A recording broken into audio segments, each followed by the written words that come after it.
Hello, everybody. Welcome to another episode of A Happy Moment. My name is Dan, and today I have a very special guest with me. He is author J.V. Hilliard. J.V., welcome to the show. Thank you very much for having me. I appreciate the opportunity. Thanks. Thanks for coming on. And J.V., could you just start by giving us a little bit of a background on yourself and how you got started in writing? Yeah, sure. The silver lining in COVID for me was that I was a COVID author. I own a couple of businesses, and during the pandemic, I was shut down. I had very little to do, and I'm a busybody. So my wife kind of wagged the finger at me, and she was like, "You're going to drive me nuts if you don't do something." So one of the things on my bucket list was always to write, a fantasy novel, and so I started that in what I thought was going to be a single sort of standalone novel and got it done. But when I shared it with an associate professor friend of mine, she looked at it and said, this is something that might be publishable, and referred me to a development editor who agreed and said, look, I'd love to edit this. And I know someone who might want to publish it. And by the time I got to my publisher, she told me something that in the back of my head I always knew, which is fantasy adventure novels are rarely ever standalone. And she said, if I'm going to publish this, I want a series, which I signed a 3-book series to do with her, and that turned into a 4-book series. And so now I'm on the cusp of launching my fourth here in quarter 1 of 2024, and should finish up the first series and start focusing on the second after that. So my story is I'm a late in life author that spent the first 20 years of my career doing other things, and now fell in love with this opportunity and have starting to turn a side hustle into something that's more of a career. So I'm looking forward to the next 20 years. Awesome. Previously to that, did you ever do any writing just in your free time, just kind of doodling around a little bit, working on little projects, or? As strange as this might sound, I wrote every day. Part of my job was I write. I'm a lobbyist. I do DC work for defense companies, and so I was always writing nonfiction stuff. Right? It was position papers or speeches, or I was writing stuff that was related to the budget. So I was in the practice of writing every day, but more on the creative side. I started at a very young age, and part of my creative writing came from playing Dungeons and Dragons and nerding out with my friends in high school and college. We still play to this day. We just play Sunday nights, 6 to 10. In fact, I play tonight, Sunday at 6. Part of that is storytelling. Part of that is writing. And you plan as a dungeon master, or you plan as a player, and you craft a backstory for your character, or you craft a backstory for the adventure. So for me, I had been practiced in it, but was doing it as a hobby. Right. And it was something that I just always enjoyed doing. And I read a lot, and the role playing allowed me to kind of find that uh, outlet. But then at the end of the day, it's something that really helped me to launch what became my authorship. Right. So like for me, it was all of those years of practice in both verbally telling a story, and then also telling a story by writing it out and keeping it memorialized as either the dungeon master of the campaign or as a character. And, I was able to take those skills and roll them into something that, got me halfway to being an author. So, all I had to do was take the next few steps, and I was there. What's your preference, being a dungeon master or a player? I've always been a dungeon master, right? Like I played when I was 10. I started playing with my uncle, my brother, my dad, just as as like an escapism outlet. And I enjoyed it. But then once I got to a chance to see how it worked, I always wanted to be the one telling the story. So, right around the time I was old enough to manage a campaign, which was like 12 maybe, my uncle turned over the reins, and I've been a dungeon master ever since. And so I've migrated away from playing with family, and really found a bunch of geek friends that I stayed with, through high school and college, and even to this day. And most of the time, I've been the dungeon master during those years. So I've got 20 years of dungeon mastering behind me, with a very limited window of times where I've actually played characters. But I was able to steal some non-player character moments, which really kind of think help, you know, sort of craft, the adventures and things like that. Those NPCs help often build stories. Even if they're minor stories, it adds color to what you're doing. So I always felt like I was playing 5 or 10 different characters, including the villains, the big bad evil guys, the big bosses that my players had to defeat. So I was always playing the other side of it, which it really it's ironic because all of my novels start out in the point of view of the bad guys, right? So you get a chance, and I think that comes from me being a DM. As stupid as that might sound, it's like you're always on that side some way, and so I think that's how I got started. It's always fun having a chance to play the villains. Yeah, oh Uh, yeah. s let's jump into your books here. So as you mentioned, you have a new one coming out in the first quarter of next year, and your series of books is called the Warminster Saga. And is this, high fantasy, low fantasy? How would you describe it? It's a mix of epic and dark fantasy. So, the epic is that, it's a sweeping and harrowing adventure that puts everybody on the edge of the brink of disaster in the realm. And it's a group of heroes that rise up in a very Tolkien-esque kind of way to try to save the realm. But what I do is I spin up into it some gothic. I enjoy, you know, the tales of vampires and the tales of cryptids and the things that go bump in the night and scare you. And I think Martin and Game of Thrones have popularized the idea that the good guys don't always win. So there are times in the saga where the bad guys take the upper ground, they take the upper hand, and not all the good guys survive. And I think it makes for a more realistic story in a realm full of fantasy. You know what I mean? So it's hard Yep. to, yeah, it's hard to say that stuff. But I think that the dark part of what I write allows people to understand that, hey, you know what? I'm going to read something that maybe not all my favorite characters are going to survive through, but it's going to make for a better story. And so I've taken the two and kind of cobbled them together, and so it's like Tolkien meets Dracula. Okay. That sounds pretty cool. Oh, S I'm glad you like it. Yeah, Yeah, yeah. So, forgive me if I'm pronouncing this wrong, but you have a character named Damus Alaric, and yeah, he's blind. How did that come about to have him as one of your main characters there? yeah. So he was born blind, and he's given the power of sight by a traveling mage. His family is noble, and they've gone out to find a cure. They're far and wide to find people that could come in and perhaps cure him of his blindness. And this mage comes without payment, without warning one night and touches his eyes, and he can see, but his sight, there's a blessing and a curse to it. The curse is he has this something in the realm that's called the sight, which is sort of a second thing. It's like ESP, and as a result, he has dreams of things that are to come to pass, and these dreams are, bestowed upon him by the ancient of knowledge, or in my realm, the ancients are basically the gods, and so he starts to see things. And one of the things he sees in book one is the approach of someone known as the Fallen Keeper. It's a man who was part of this sect of seers, these oracles that he belongs to now. And he sees this man who had been cursed by his own god returning to take vengeance on the cathedral, which is where, he's been sent to learn to practice his trade. And as part of that, there's a nice little twist between these two characters. And this man that returns is also blind. And so there's this really cool, connectivity between the two. But ultimately, these guys spar off throughout the course of the Warminster Saga, all the way to the end of book four. And I look at it as sort of the main struggle between the two. You've got this chosen one in Damus, who's been given this sight by his god, and Taurus the Mad, this crazy returned villain who's there to take vengeance on the god that cursed him.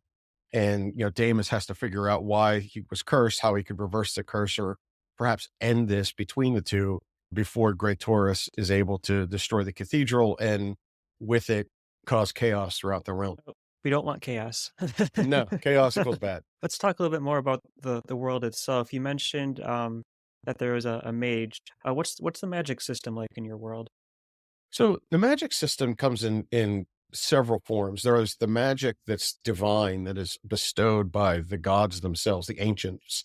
And most of that is temporal, and it's kind of like a Greek or a Roman mythology where the magic is part of a curse that they're given, or it's by birth. Someone is born and there's a partial deity that's part of that. So it's not like you can just go and pray and someone gives you these powers. You have to follow the religions and pray to those gods and the pantheon of ancients that exist in the Hall of the Ancients.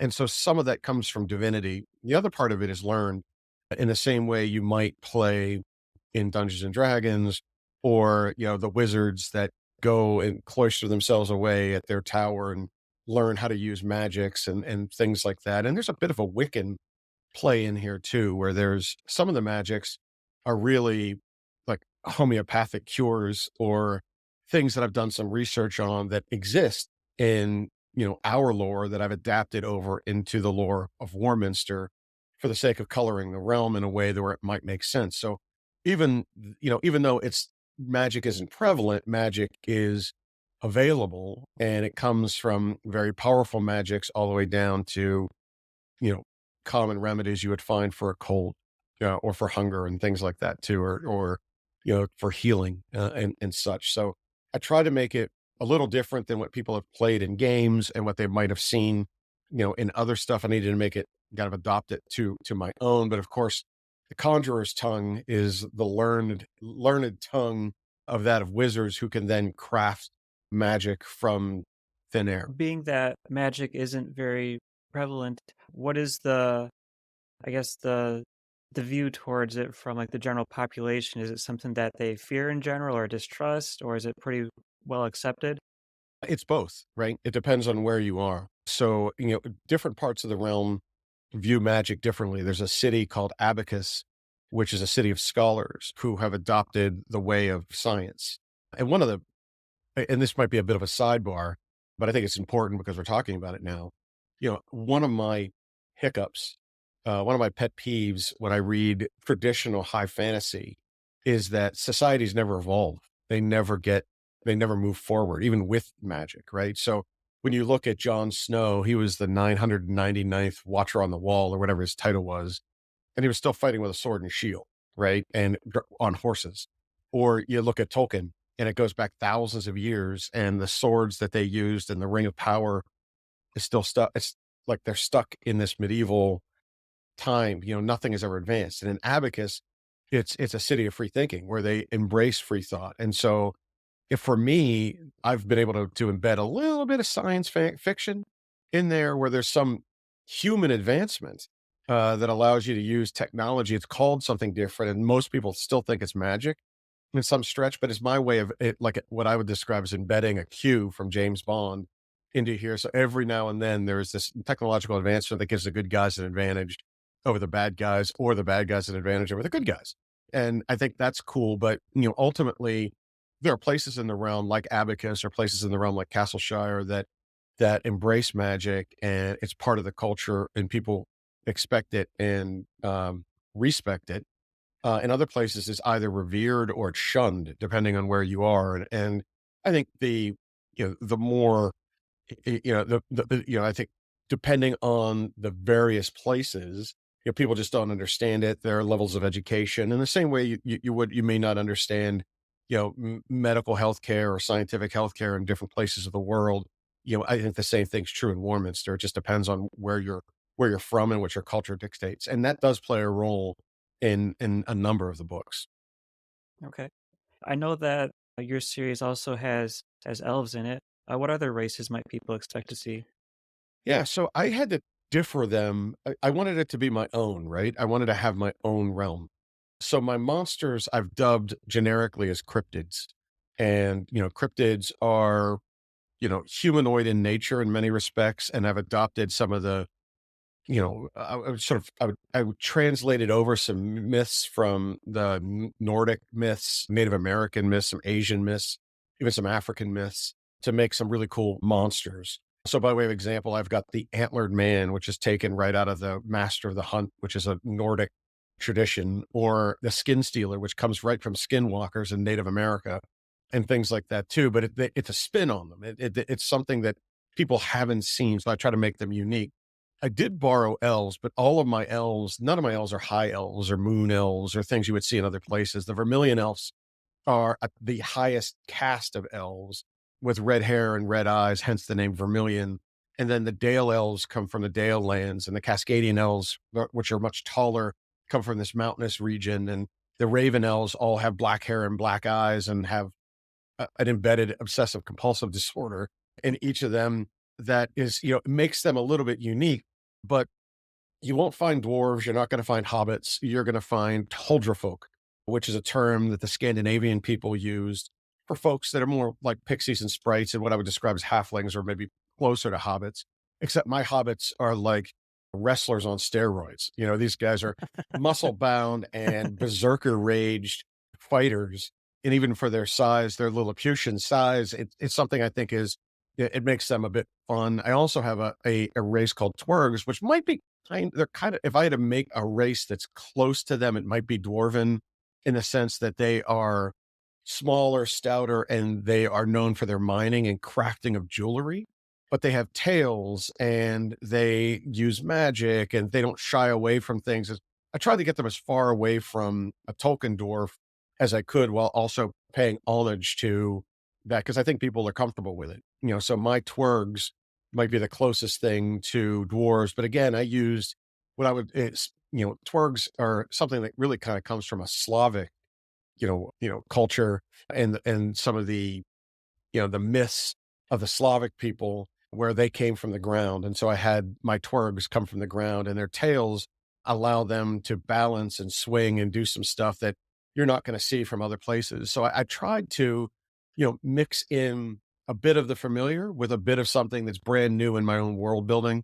And I think I've been able to do that. Now, I do have one race that I would describe as Trollborn, and Trollborn are anybody of mixed blood. So to use a Dungeons and Dragons term, if an elf were to, yeah, breed with a human, that would be called a half elf.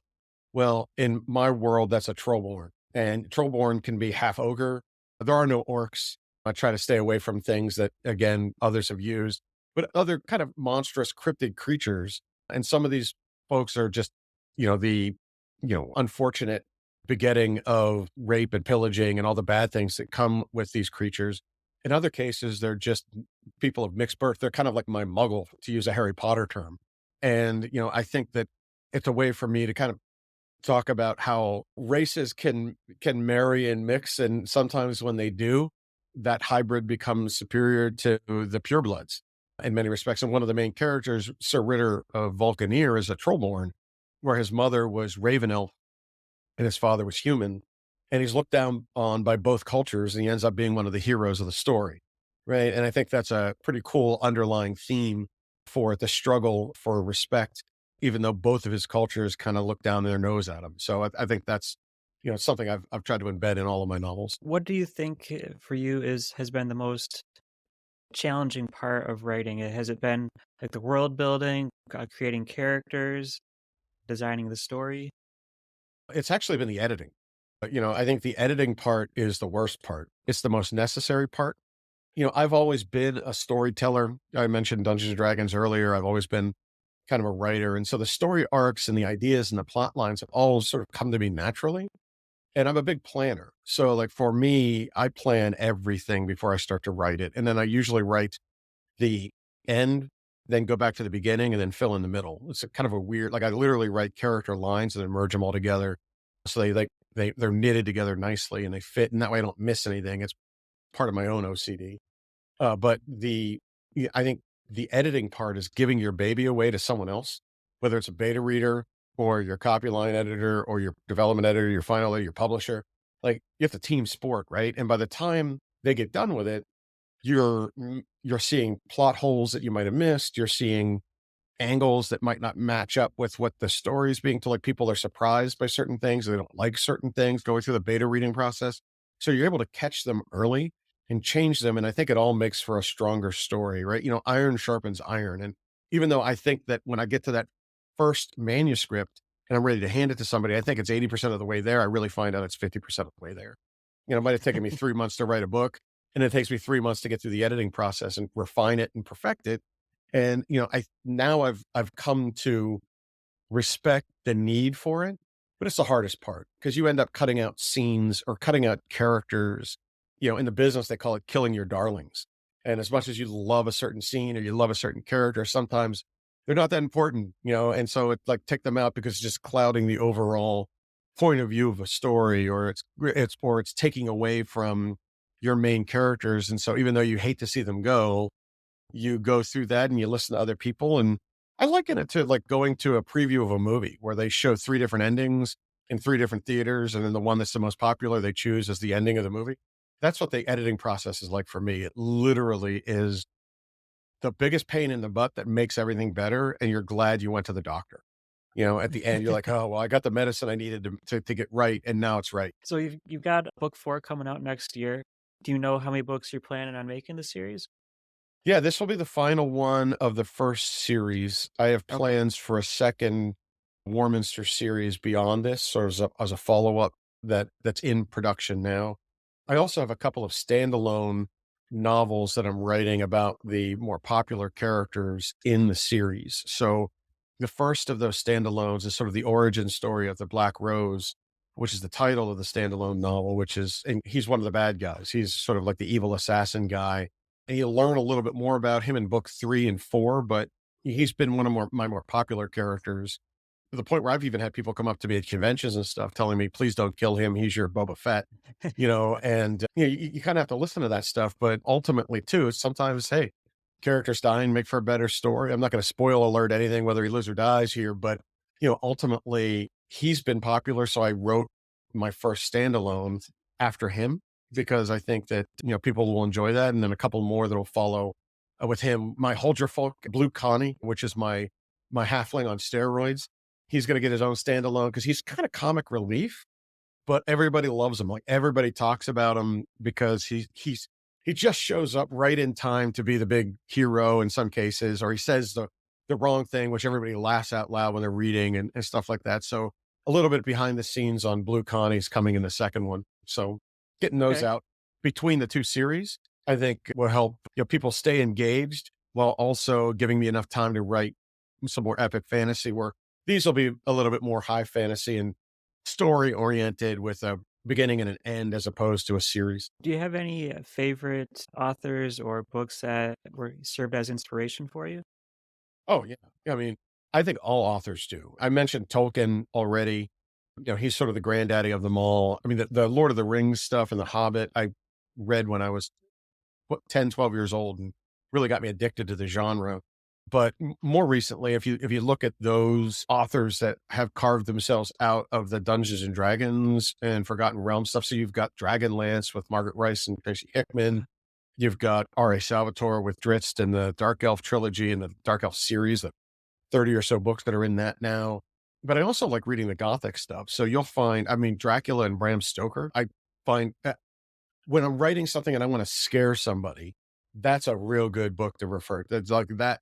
That is psychological. It's also, physically scary while it also is believable. It's something that, when Stoker wrote that novel, he was writing it at the time of Jack the Ripper. So he had, borrowed from current events that were happening in London and in England at the time, where the Russian schooner, the Demeter, was sailed into port with no one on it.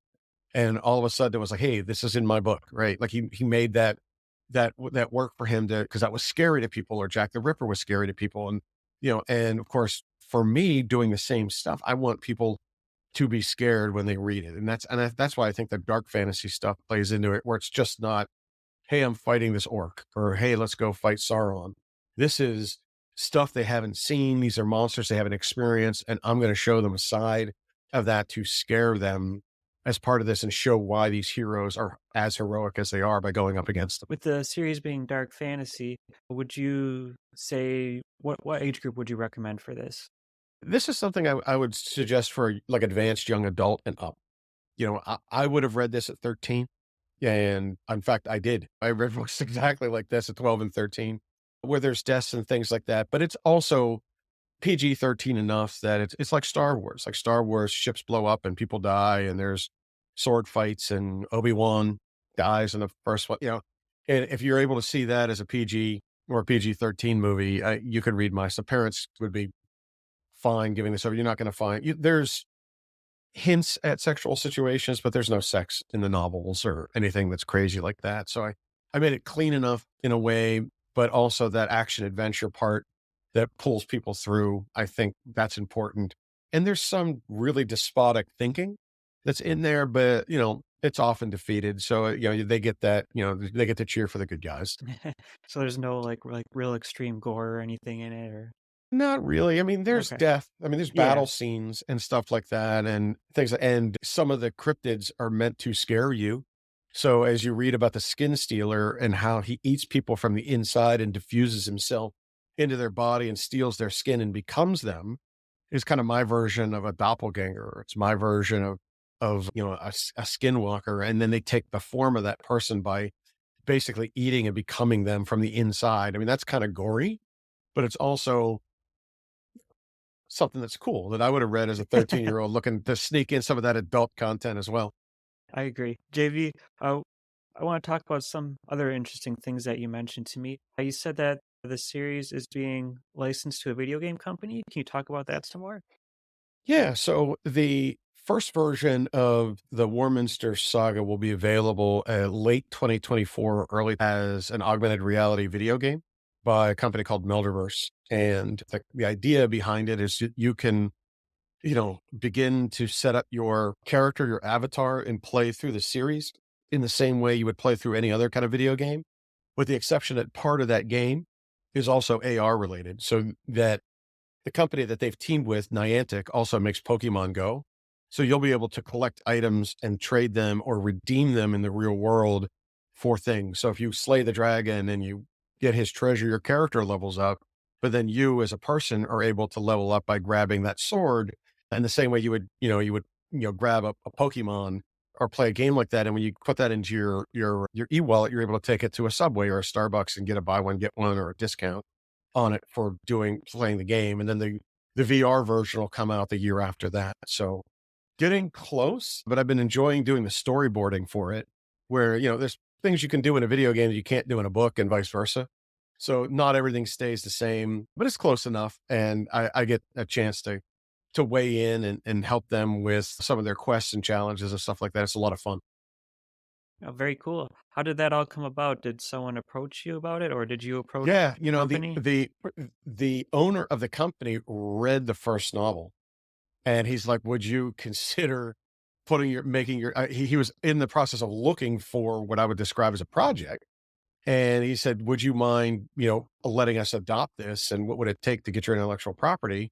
And I said, "Hey, just a discussion with my lawyer," right? And so we went through the process, we carved it out, and once I got enough, what I would say is artistic control over it, I wanted to make sure that I had some of that to make, to keep it at least viable and or within the scope of what I would describe as the realm of Warminster. And once I realized that we were all playing the same sheet of music and on the same team, it made it much easier. And so I've taken a big step back, let them run with whatever they're running with, and in the hopes that their final product is a winner and people have a fun time playing the game.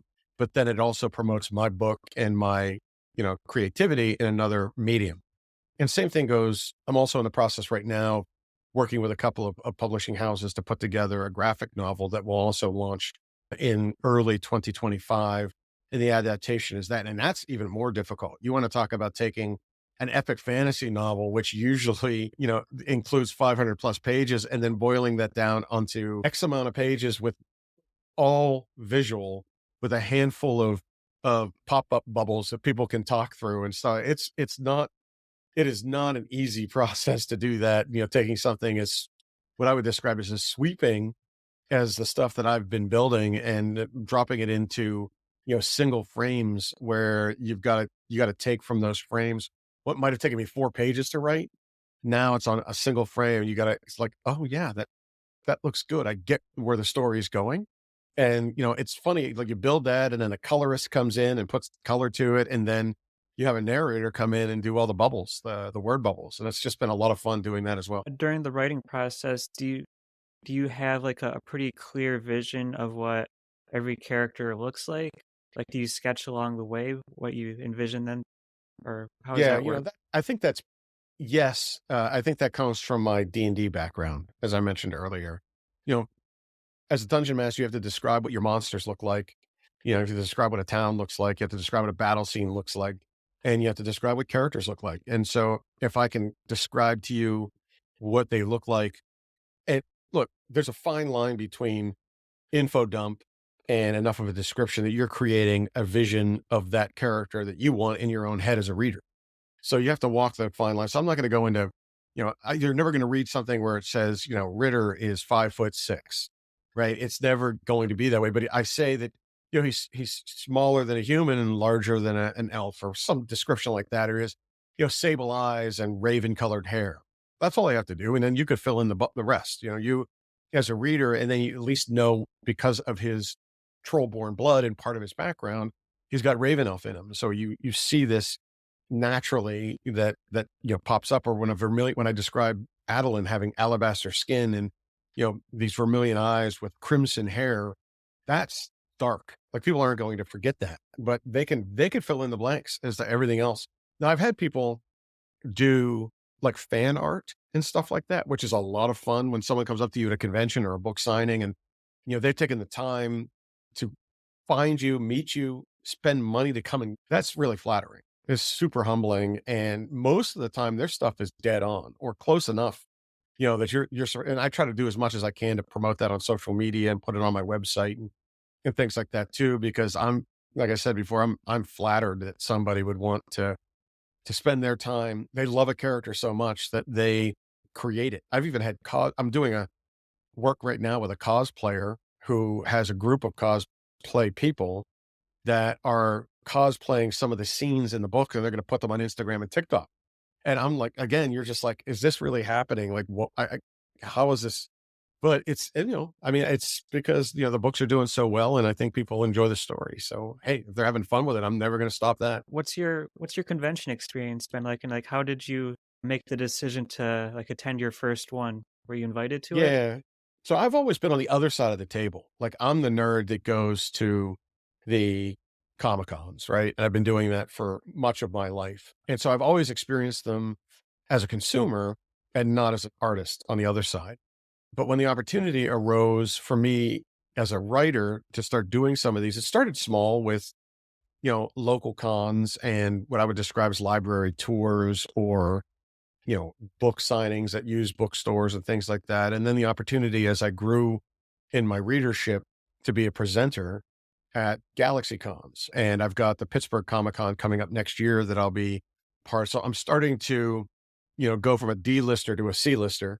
But the con experience for me has been energizing. I absolutely love it. When you run into people, everybody's on the same wavelength.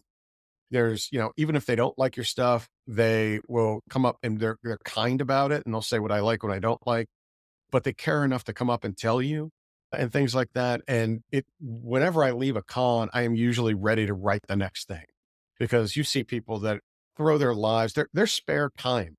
Like, some of the costumes that you see from these live action role players or these cosplayers, it's phenomenal. They spend thousands of dollars doing that, and they'll travel to places, and spend money at a hotel, and then money on a ticket, and then money on food while they're there, and alcohol, and then just to come and buy your stuff, and get you to autograph something. And it's just the coolest experience. And for me, that many people in a room, it just energizes you. It gets you fired up. It gets you ready to go out and write the next one and go to the next con, and you try to do as many of those as you can. And for me, it's been really helpful and energizing. That's very cool. Just incredible thinking about that. This is a fairly small podcast, but I do have someone that made some fan art for it, and I was just like blown away by it. Like, wow, someone actually took time out of their life to do this for me. I can't even imagine what it's like being in a room full of people that like, man, it's like mind blown. But that's awesome. So it sounds like you're having a lot of success right now. Congratulations. Well, thank you. Um, Yeah, it's been a lot of fun, and I really appreciate my readership for their dedication to the series. You mentioned the video game, the possibility of a graphic novel. Do you have your eyes on anything else, like maybe a tabletop RPG or any other Oh, you know, projects? that's the creme de la creme, right? Like, I am an RPG nerd, and for this to be adapted into a tabletop role-playing game or a board game or something like that would be just so much fun, right? And I've gotta be honest, I mean, it's when you read the novels, it's easy to see yourself in those situations. You can cast the characters, you can cast the story. You've got this realm I've created that you can download stuff about, even stuff I haven't written about yet. It's there. It's like a Dungeons and Dragons realm. And you're able to go in and find those things and play in it. You could make a game out of what I've written because that's where it came from. It was born from role playing. So for me to create a realm, I used what Tolkien did and created his own realm in Middle Earth, or somebody like Martin with Westeros or Shannara or Forgotten Realms, or you name it, they're all out there. It's the same concept.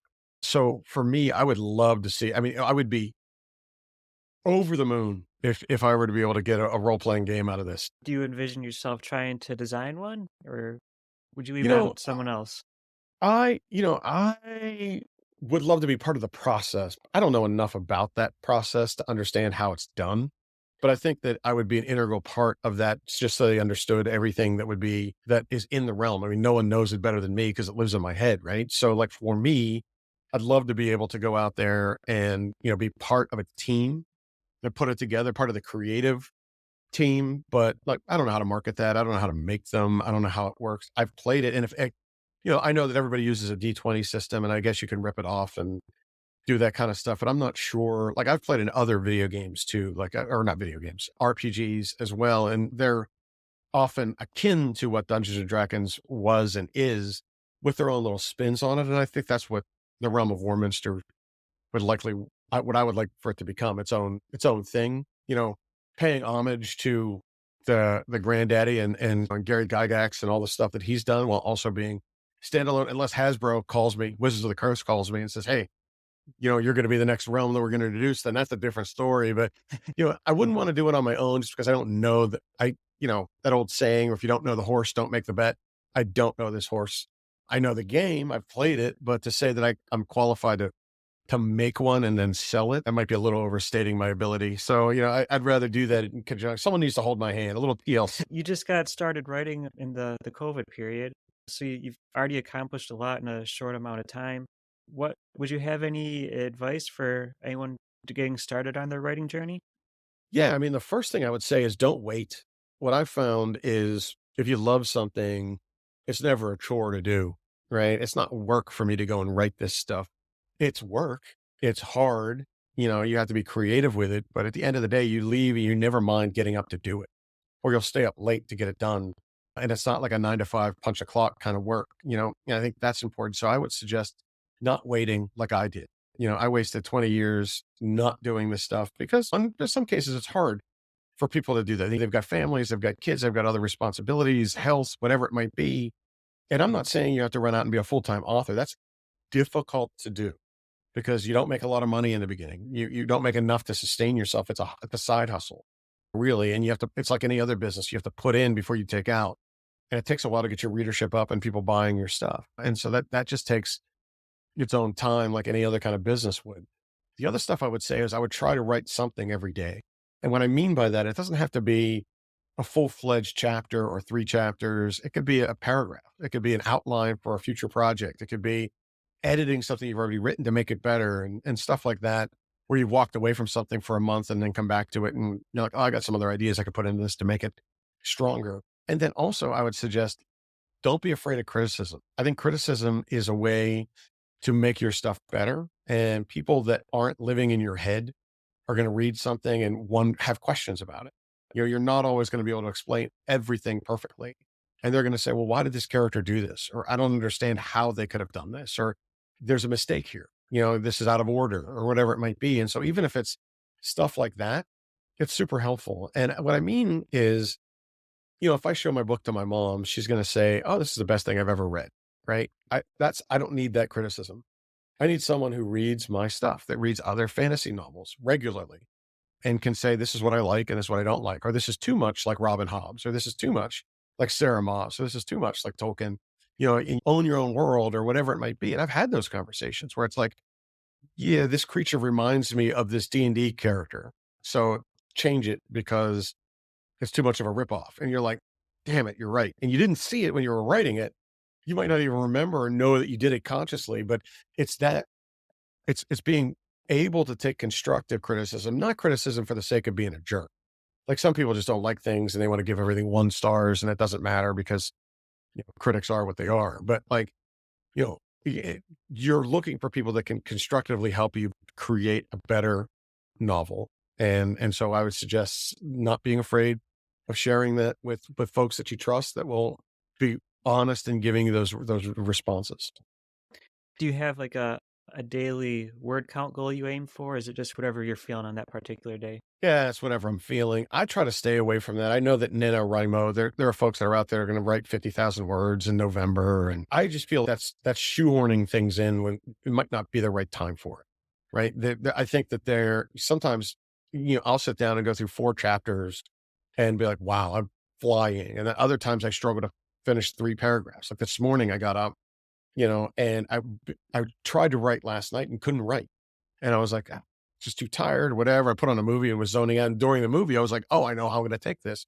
So this morning I got up and wrote half a chapter, before we did the call. And so sometimes it just takes you, but like, I think force feeding yourself a certain amount of words, I get it. Some people need that structure or they need a rubric around them that keeps them on pace. But I think that it's hard to rush creativity. It comes to you when it comes to you. And sometimes, you know, it could take years. Like how many, like we've been waiting for the last Game of Thrones novel for, I mean, literally the series came and went and it's still not written, and so like you get those kind of things and you have to kind of let that go and just say, look, it'll come in its own due time. And sometimes that's not on your schedule. Yep. You're working on finishing up the Warminster Saga, then you have the follow-up. Do you have any other, like, brand new projects that you have planned out, or you're just focused on Yeah, so this I've one got right now? I've got a few. Like I've got a story that's called Cell Zero, and it'll be a trilogy. This one will be high fantasy. It's not going to be epic. It'll be a story of a woman that's cast in the realm of Warminster, who is born part bone elf and part Medusa.